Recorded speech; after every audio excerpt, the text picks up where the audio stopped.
The CBS Radio Mystery Theater presents...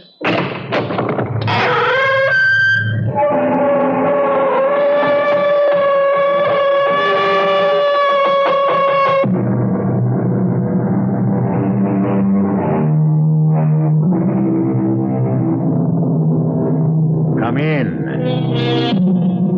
Welcome. I'm E.G. Marshall. Welcome to the world of the uncanny, the eerie, the unearthly.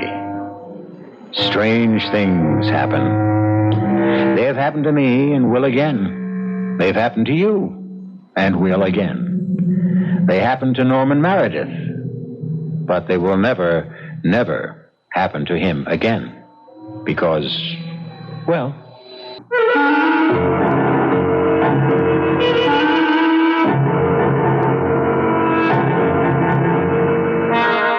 Our mystery drama, The Dream Woman, is based on the classic by Wilkie Collins and was especially adapted for the Mystery Theater by George Lothar and stars Kevin McCarthy.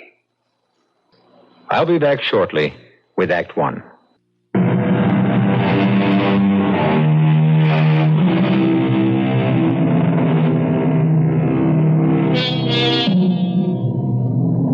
What is a dream? From where does it come? And why? Wiser men than I say that dreams rise like mist out of various levels of the subconscious and the unconscious. But what is the subconscious? What is the unconscious? No one really knows. Oh, there are theories, yes. But no one can say with certainty why we dream. Why, for instance, Norman Meredith dreamed that certain dream. You say you're the woman of my dreams, my dream woman. If that's so, why would you want to kill me with that knife? So you can stay in my world always. Be mine always. No, I don't understand. Only when you are dead, physically dead, can your spirit live, really live. And you come from the spirit world? A spirit world. One of countless spirit worlds. Oh, join me in it now, dearest Norman. Dearest heart. Join me now. No! Yes! No! Yes! No! Yes! Norman! Yes! Norman! I must kill you, Norman. I'll kill you, Norman. No, stop me, please don't. Die, Norman. Die, Norman. I can't Die, escape the Norman. knife. Norman, wake up, Norman!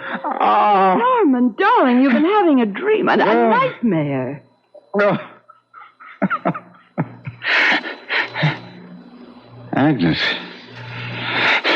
it's you. Of course, dear. Oh. Yes, now relax. Oh, that woman. Horrible. That murderous woman with a knife. Dream, sweetheart. Nothing but a terrible dream. No. Now, Norman. I saw her so clearly. Her and the knife. A long carving knife. Razor sharp. Gleaming, and she struck at me with it. Struck. And struck. And struck. Oh, Norman. I saw it all clearly, vividly. She was tall. Long blonde hair that fell below her shoulders. A voluptuous figure, and eyes, light blue, hazel eyes flecked with green. Oh, heaven help me, I'll never, never be able to get her out of my mind. Oh, she and that knife.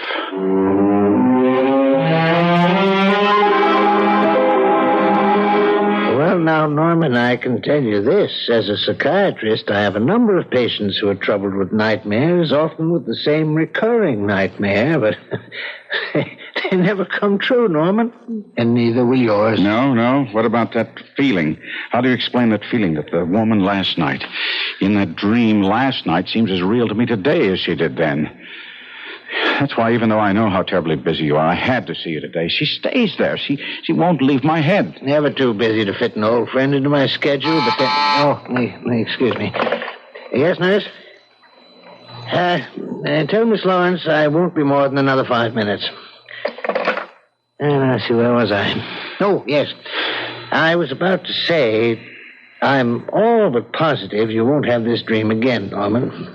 Frankly, I think you've been driving yourself too hard. All right, now what's the meaning of this, Dr. Gerstein? Miss Lawrence. You have kept me waiting more than 20 minutes. I'm sorry, Miss You're Lawrence. sorry. But you... I've got a hairdresser appointment at 3, and you're sorry? Look, Buster, you may be the great psychiatrist, Dr. Arnold Gerstein, but I am Sandy Lawrence, and nobody pushes me around, But okay? nobody's pushing you around, Miss Lawrence. You don't call making me wait 20 minutes pushing me around? No.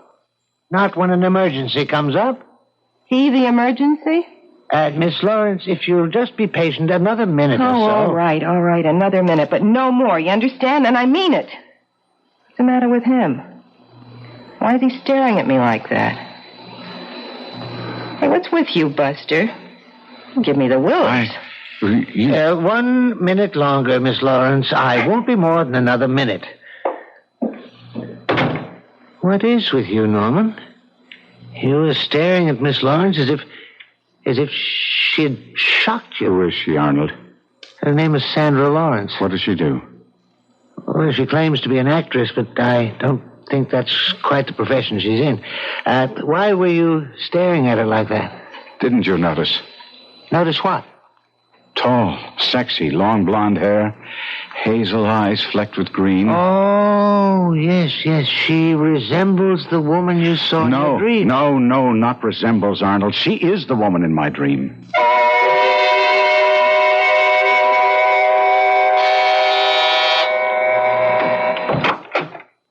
Yeah? My name is Norman Meredith, Miss Lawrence. So? Oh, well, I was wondering if I might talk with you for a few minutes. Well, about what? You selling something? No. I'm not a salesman, nothing like that. Could I come in? Well, I don't know. Somebody give you my name? A client of mine? Well, I'm a friend of Dr. Gersten's. I saw you in his office this afternoon.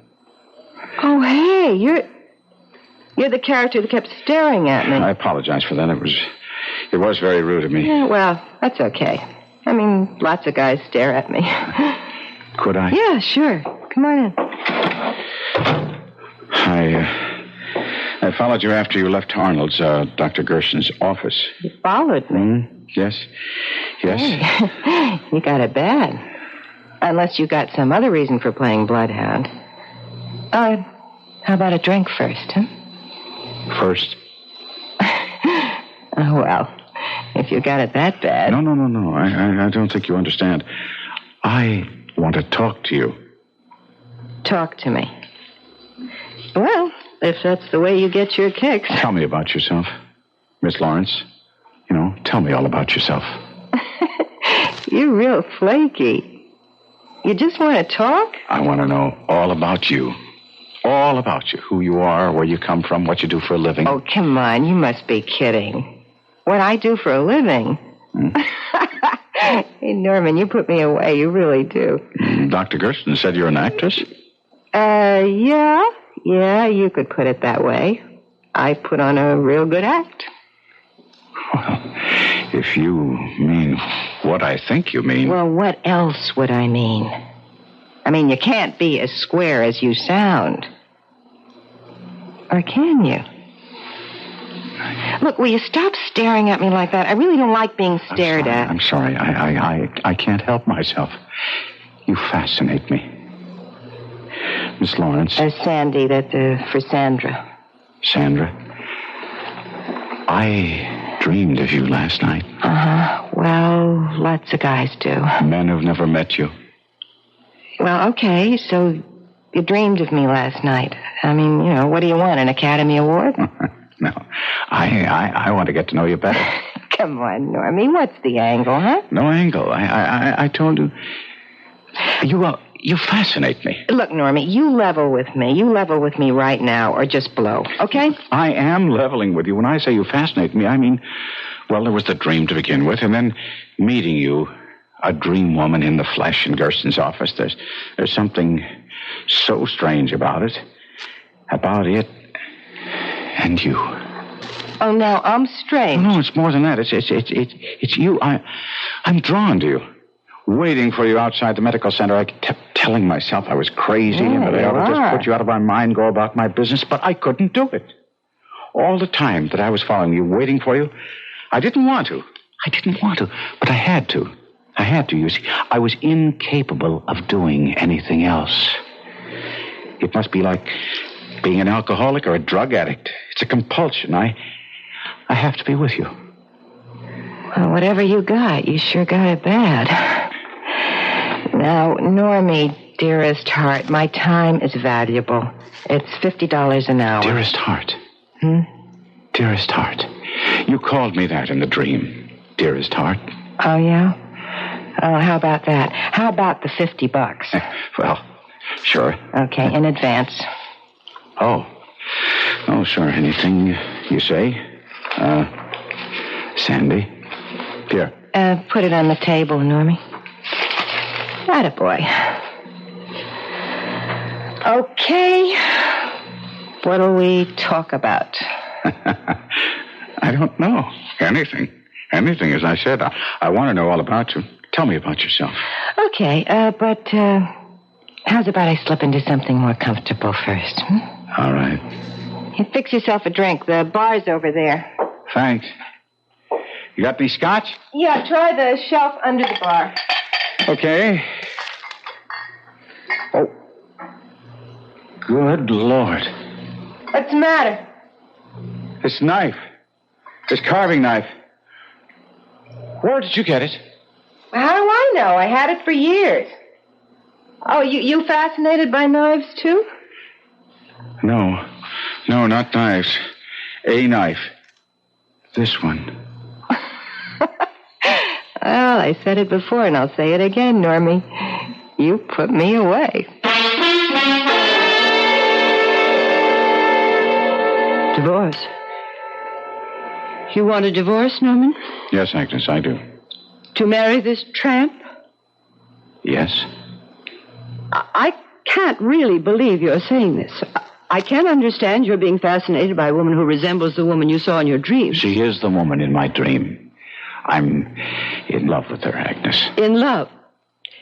With the kind of woman you tell me she is?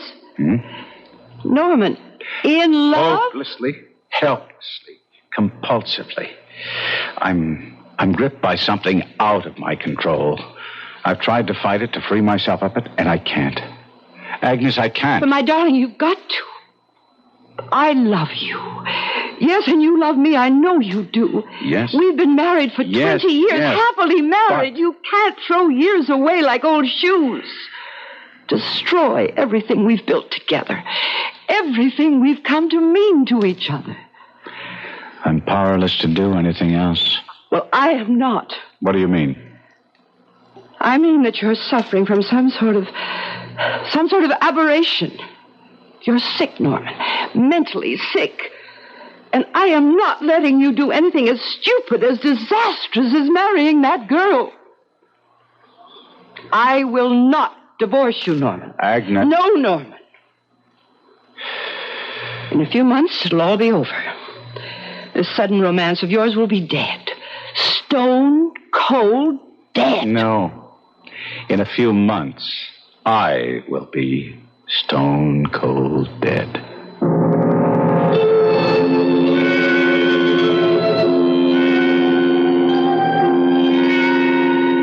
There are, we are told, dreams of precognition, dreams which foretell events that will happen in the future. There are, in fact, many such cases on record. Explain them? I can't. The truth is, no one can. Not even Norman Meredith. I'll be back shortly with Act 2.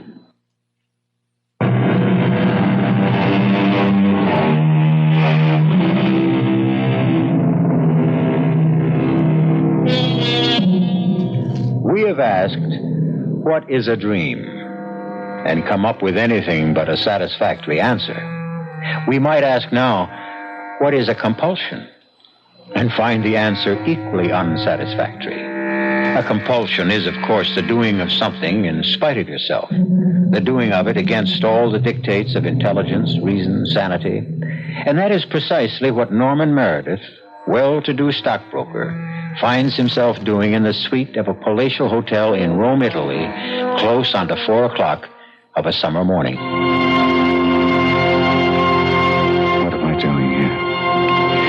4 o'clock in the morning in a Roman hotel, walking up and down, pacing the floor and talking to myself. Talking to myself like some kind of nut. Some kind... Ah, the prodigal returns. Oh, still awake, Normie? That's right. I haven't been to sleep. Where have you been, Sandy? And that package. What's that package? Oh, a little item I picked up in the flea market around 2 this a.m. Flea markets aren't open at 2 in the morning. Well, they are if you know the right people. Huh? And what creeping things have you been running all over Rome with this time? Answer me, Sandy. Oh, Normie, flake off. I don't have to answer you about it. Oh, yes, you do.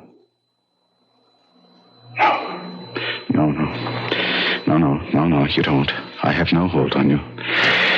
We're not married. You'd still have no hold on me, married or not. True enough, I guess. True enough. So anytime you want out, Normie, you just say so. Anytime you've had enough of me. Oh, I'll never have enough of you, and you know it, damn you. You know it. How do you know it, Sandy? Normie, come on. We're not going to hash that all over again, are we? Not at 4 o'clock in the morning. I'm dead beat. Look, I'm going to go to bed. You? No. I'm not sleeping. When are you ever? You know something, Normie? I don't think you sleep more than an hour or two in 24. What are you, an insomniac or something? Are you afraid of the dream? The dream? Yeah, the one you had about me. No. Oh, I'm not afraid. Why should I be? I don't know, except you never told me what it was. And you're scared to death. Oh, of what? Of what, for Pete's sake? Me. You? Would I be here in Rome with you if I was scared of you? Would I have taken you all over Europe these past few weeks if I was scared of you? Oh, not me. Not scared of me in the flesh, me in the dream. Come on, Normie, what happened in the dream? What'd I do? Go to bed, Sandy. Okay. But that must have been some dream. Oh, hey! Let me show you what I picked up in the flea market. I'm not interested in flea market junk, Sandy. This isn't junk. It's got some kind of royal crest on the handle, and Milo said, he's the one of the guys I was with, he knows steel, and he said the steel in this knife was the best Toledo money could buy. Hey, Norman, what's the matter? You're white as a corpse. Why? Why did you buy that knife? I saw it. I liked it. Why? Why did you like it? What's wrong with me wanting a carving knife? Everything. There's everything wrong with you wanting a knife, a carving knife. What do you need with one? Do you cook? No. Are you even ever in the kitchen? No. So what do you want with a carving knife? You want to know the truth? I've been sort of thinking of taking up cooking, maybe, okay? You? You learn to cook? You can't boil water. All right, Normie, you don't have to rub it in. Look, I just thought... You're really a nice guy. You're square, but you're nice. And I know I've been giving you a hard time. I mean, I'm out on the town all hours of the night living it up. And, well, we'll be leaving for Paris tomorrow, and they've got a real out-of-sight cooking school there. And I thought if I could just make things up to you... what do you care? I care a lot. If you're saying that you're thinking of maybe settling down, of acting like a wife when we're married, that is, and don't worry, Agnes will give me a divorce. Well, if that's what you've got in mind, I care. Is that what you're thinking? I guess so. Yeah, I guess that's it. What else would have made me decide to learn to cook? What else would have made me buy this knife? Sandy, will you snap it up? We've got less than 40 minutes to make the plane to Paris. I'm trying to find that knife. Knife? What knife? The carving knife, the one I picked up last night at the flea market. I left it right here on the table when I went to bed, and now it's gone. Forget it. I'll get you another. It's got to be here somewhere. You didn't take it, did you? Me. What would I want with a carving knife? You're the one who's going to take the cooking lessons. Well, if you didn't take it, where could it have got to? I don't know, and I don't care. Now, come on, or we'll miss that plane. the usual, Arnold? Oh, yes, thanks, Agnes. Scotch and water. Easy on the scotch. Right. Arnold, you're a psychiatrist. What's wrong with Norman? What's happened to him? Why is he so fascinated by this cheap, common tramp? I can't answer that. No doctor could. Without at least months of investigation, of talks with Norman, of treatments. But you must have some theory. I don't. Some things that happen in this world are beyond us, beyond our understanding. Now consider, Norman had a dream in which a woman tried to stab him to death. The next day, he meets in the flesh the self-same woman of that dream. So he said. Norman is no fool, Agnes. He meets this woman who tried to kill him in his dream, and is irresistibly drawn to her. Now, is Norman mad? He is not. What, then, is the answer to all this?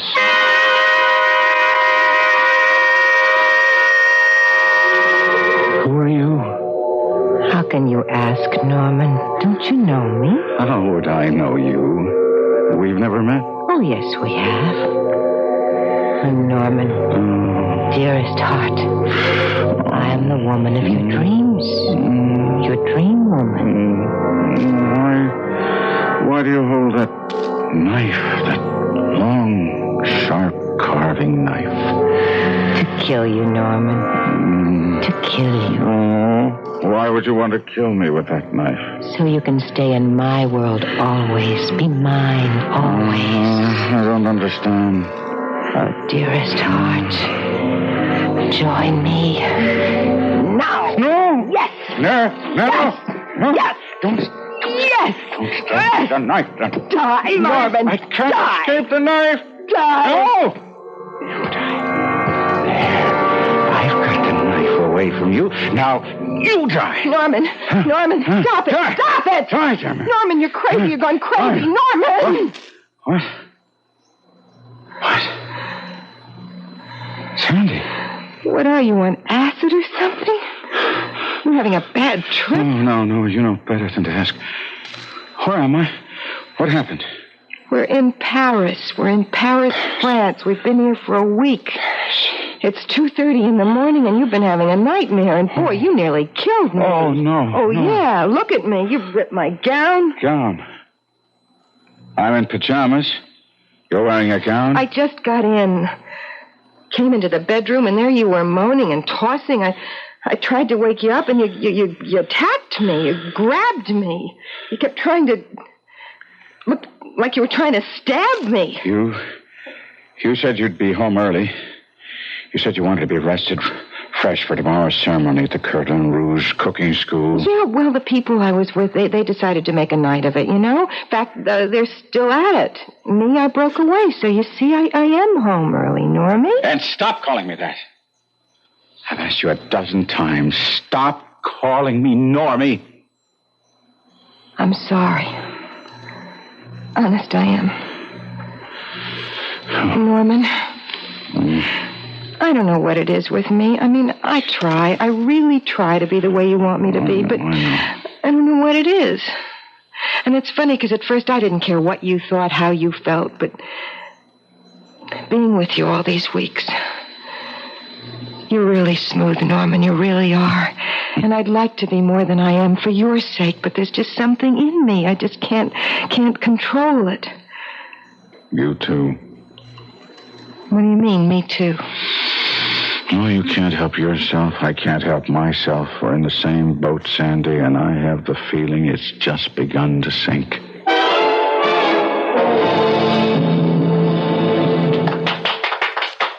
Alors, puis-je demander votre attention, mesdames et messieurs, s'il vous plaît?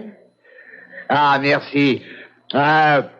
Today, as the maître of this particular class in cooking here at Le Cordon Rouge, it is, as you know, my pleasure to award prizes to the 3 best students. I'm delighted to see that Monsieur Norman Meredith has accompanied the beautiful Sandra Lawrence today, Because to her goes the first prize. Come forward, Sandy. Venez ici, hein, and accept your award. Avec mes compliments, chérie. Oh, thank you, dear Maître. Thank you very much.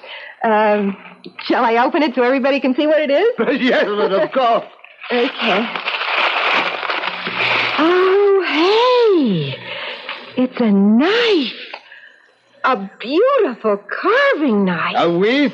Take notice, chérie, the name Le Cordon Rouge inscribed on the handle and your own name on the blade. Monsieur Meredith, are you not proud of Miss Lawrence? Monsieur Meredith. Hey, Norman. Are you ill? Norman? No, I just need some fresh air. Excuse me. You heard me, Normie. Where is the knife? How do I know? Now, you listen to me. The first time I met you, when you came to my place in New York, you acted real funny when you found that carving knife on the bar. You remember? And somehow I never saw that knife again. It just disappeared. Because you took it. You don't know what you're talking about. Oh, I don't? No. Then what happened to the carving knife I picked up at the flea market in Rome? I know I left it on that table when I went to bed that night, and it wasn't there when I got up, and somehow it disappeared forever. Just why you're accusing me? Because you took them and you hid them, or you threw them away, or you did something. And you've done the same thing with my Cordon Rouge knife. Not me. Then where is it? Now, you took the knife, Normie. You've taken them all. I don't care about the other two. But this one, it means something to me. So you won first prize in a cooking class. What's the big deal? You can say that to me? Listen, I went to that class so I could learn to cook for you. Not for me. Oh, and I succeeded. I won first prize. Me, Sandy Lawrence, first prize. I don't care about the knife. I care about what it stands for. And it stands for the fact that I'm falling in love with you, Norman. Oh, Sandy. Sandy, baby. Now, don't Sandy baby me. I want my knife. Now, where is it? What have you done with it? I threw it away, Sandy. Where? In the river, in the Seine. Then it's gone. I'm afraid so, honey. Norman, how could you do this? Why did you do it? Well... Why? Well, I guess you might as well know, but because of the dream. What, the dream about me? Yes. What in heaven's name can the dream have to do with knives? In the dream, you try to kill me with a knife. I try to kill you? With a carving knife. Exactly like the knives I took and threw away. Long, gleaming, razor sharp. Are you telling me that I'm going to kill you? Stab you to death with a carving knife? Yes, that's what I'm afraid of, Sandy. It's why I've been throwing away the knives, the carving knives that you somehow come up with again and again. You know something? You were out of your head. Just because that first prize is a carving knife is no reason. I'll get it. Monsieur Philippe. May I come in, Sandy? Yeah, of course. Thank you. Monsieur Meredith. Hello. Can I give you a drink? Oh, no, merci, no. I stay only a minute or two. The fact of the matter is I am somewhat embarrassed to be here. Embarrassed? Something has happened which I do not understand. This morning I presented you with a beautiful carving knife. First prize for your work in my cooking class. Yeah. Yes. Well, this afternoon, a man come to me. He had been fishing on the banks of the Seine, and his hook had caught on this. The knife. A carving knife. Oui, Monsieur Meredith. The knife I gave you, Sandy, as first prize. It is, shall I say, a puzzle to me, an embarrassment, because the knife could have got into the river only one way. It must have been thrown there, and Well, alors, what I'm trying to say is if you do not want the knife... No. Hey, Monsieur Mary, he has fainted. Yeah. Is it something with knives? When I gave it to you this morning, it turned white, looked sick. And now, do knives bother him and so? They what? They kill him, Monsieur Philippe. They kill him.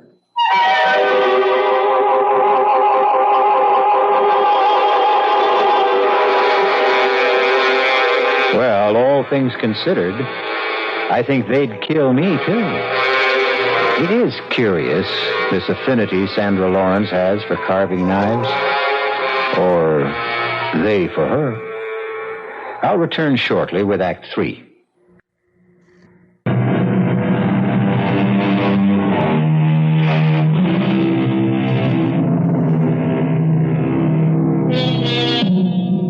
Can dreams come true? Do they ever?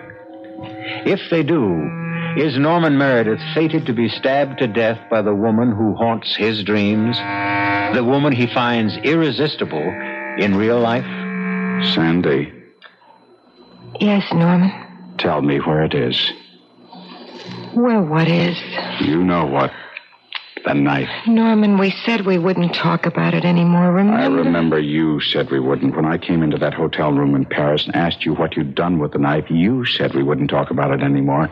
Not me. I threw it away. You're a liar. Norman. You wouldn't have thrown it away. It meant too much to you. You've hidden it. All right. I hid it. Get it. What, so you can throw it away? No. Listen to me. No, Norman, you listen to me for once. I'm listening. Now, the first time we met, I was... Well, not what I am now. I was kind of tough. I was kind of coarse. Kind of person I don't want to be anymore because you showed me another kind of life. Where's the knife? Listen to me, please. Norman, I'm trying real hard to be the kind of woman who'd be worthy of you, you know? The kind of woman you could really love. The kind of woman you'd marry. We'll talk about all this later. Right now, I want that knife. Norman, forget the knife. Sandy, you get me that knife. Wherever you hid it, get it and give it to me, or so help me out. All right. Here. You want it? Take it. You threw it at me. Another inch and it would have... You wanted it, Norman. You got it. Pick it up. I'll pick it up. Well, pick it up, all right. I'll pick it up. That's the last you'll ever see of it. Plenty of others. There's no trick buying a carving Don't knife. buy no knives. I'm going to get rid of this, and it's the last carving knife we'll ever see in this house. We'll see about that. I'm telling you... I'm telling you. Nothing. You're telling me nothing. Norman. No. Nothing. Oh! Oh, what have I done? I don't understand. I killed her. I stabbed her to death. It doesn't make sense. It doesn't make sense.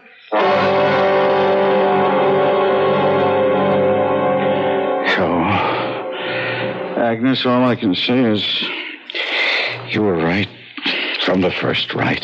It was just an aberration or infatuation, maybe. I don't know. Anyway, it's over. Will you take me back? Of course, Norman. I never really let you go. But Yes. are you sure it's over? Done with it? Are you absolutely sure? Oh, yes. I left her this morning. I told her that everything was over between us. Everything. What did she say? Nothing. She must have said something. Nothing. Norman, darling. I'm sorry.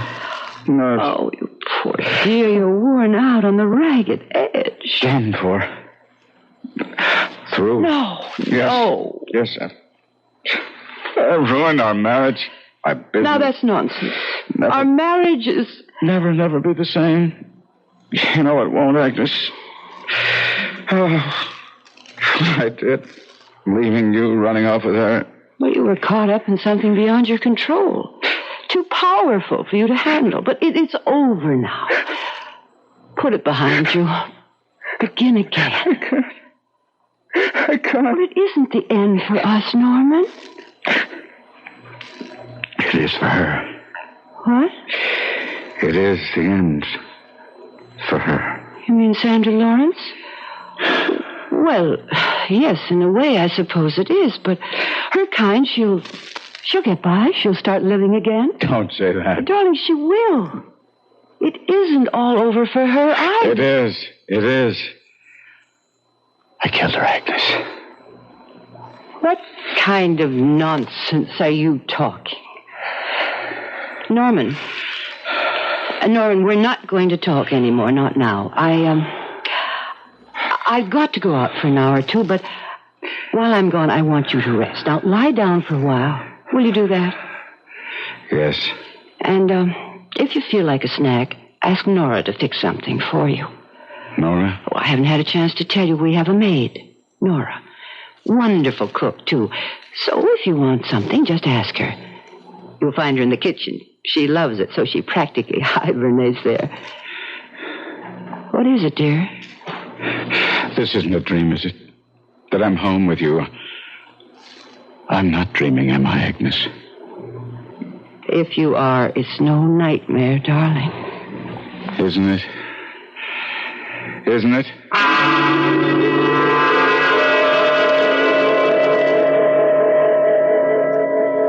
I'm afraid I told a little lie, Arnold. I just said I had to go out for an hour or so, but of course I came straight here to see you. I'm glad you did, Agnes. I'm as worried about Norman as you are. He talked about Sandra Lawrence as if he had killed her.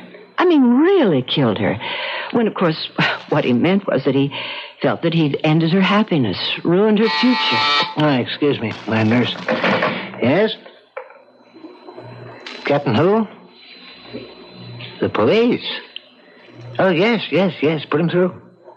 Yes, Captain, this is Dr. Gerstein. Yes? Well, she was a patient of mine. What's that? Stabbed to death? Oh, good heavens, Yes, of course. I'll answer any questions you may have. No, not at all. Goodbye. Agnes, you said you left Norman at home? Yes. We'd better go there at once. Why? Arnold, what is it? That was the police. Sandra Lawrence was found this afternoon in her apartment, stabbed to death. Oh. Norman is telling the truth. He did kill her? It seems likely, Agnes. All too likely.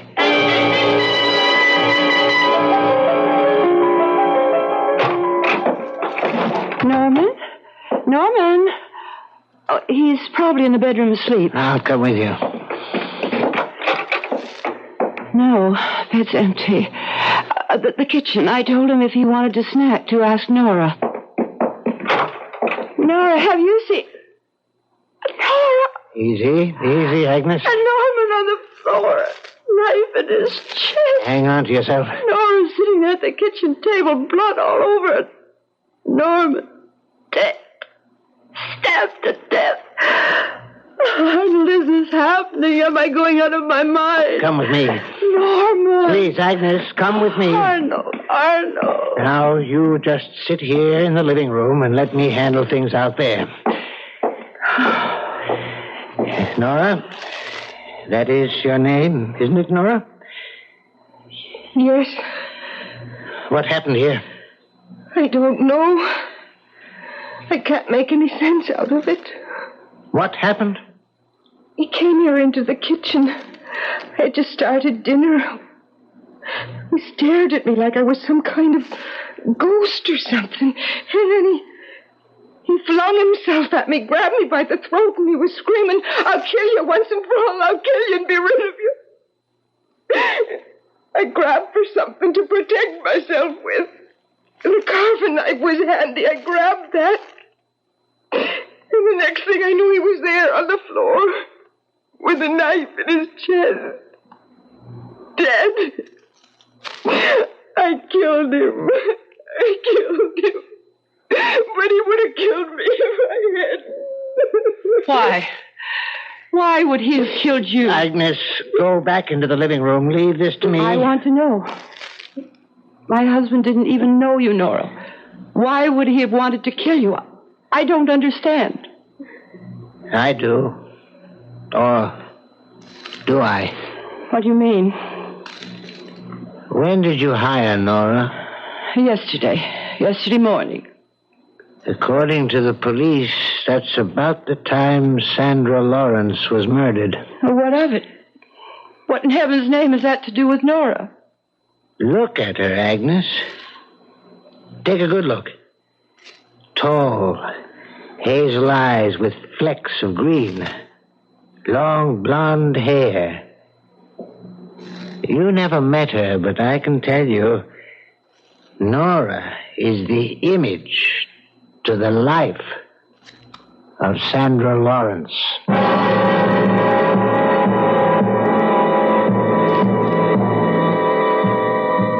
So, through one of those strange twists that fate so often takes, Norman Meredith's nightmare became reality, as he always knew it would. I'll be back shortly.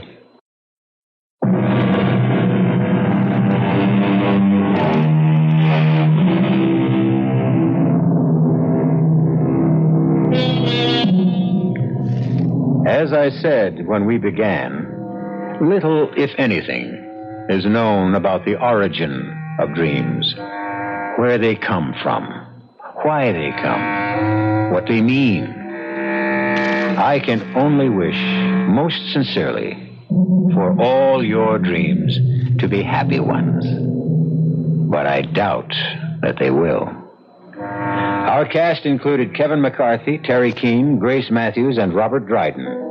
The entire production was under the direction of Hyman Brown. This is E.G. Marshall inviting you to return to our Mystery Theater for another adventure in the macabre. Until next time, pleasant dreams.